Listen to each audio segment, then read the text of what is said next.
जब आप कहते हैं मन, तो आप एक खास तरह के स्मृति के भंडार की बात कर रहे होते हैं, एक ऐसे जटिल स्मृति जाल की जो इसे एक खास तरह का चरित्र देता है।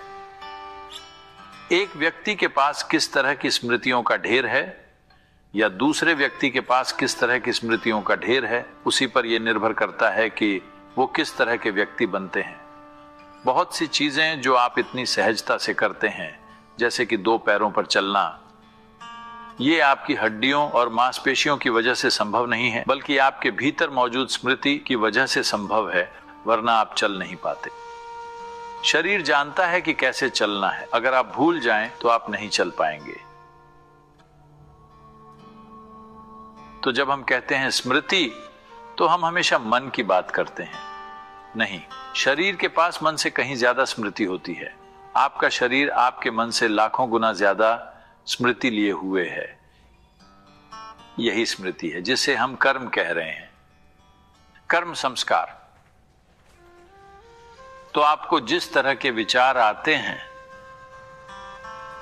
वो आपके द्वारा जन्म से अब तक इस जीवन में सचेतन रूप से इकट्ठा की गई स्मृति पर आधारित होते हैं।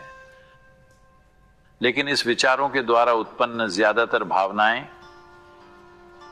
एक अचेतन स्मृति की प्रक्रिया से आती हैं। ये अचेतन स्मृति आपकी चेतन स्मृति से कहीं ज्यादा विशाल होती है। ये खुद को बाहर जाहिर करने के लिहाज से सक्रिय नहीं रहती है, लेकिन प्रभाव के मामले में सक्रिय रहती है। अभी ये स्मृति आपके जीवन में प्रत्यक्ष रूप से क्रियाशील नहीं है, लेकिन ये लाखों तरीकों से आपको प्रभावित करती है। तो क्या इसका मतलब है कि सब कुछ पहले से तय है? क्या मैं कुछ नहीं बदल सकता? नहीं, इस स्मृति की नींव पर ही आपका अस्तित्व खड़ा है। अब आप खुद को कैसा बनाना चाहते हैं, ये अब भी पूरी तरह से आपके ही हाथ में है। भाग्य इस स्मृति से बनता है, लेकिन भाग्य कोई तयशुदा चीज नहीं है। भाग्य शरीर की कंकाल प्रणाली जैसा है। ये आपके कद काठी को निर्धारित करता है, पर यह सब कुछ तय नहीं करता। आप मोटे हो सकते हैं, या अपना शरीर इस रूप में बना सकते हैं, या उस रूप में बना सकते हैं। बहुत कुछ संभव है, लेकिन आपका मूल ढांचा कुछ आंतरिक शक्तियां तय करती हैं, और ये शक्तियां मूलतः आपकी स्मृति द्वारा नियंत्रित होती हैं। तो मेरे मन में कैसे विचार आ रहे हैं या मेरी भावनाएं कैसी हैं,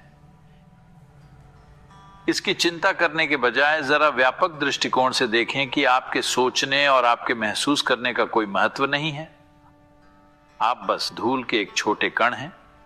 ये कण क्या सोचता है या क्या महसूस करता है, इसका कोई विशेष महत्व नहीं है।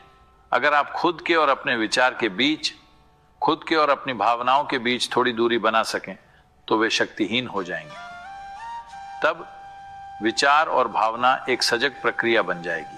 जैसे ही आपका विचार और भावना एक सजग प्रक्रिया बन जाती है, तो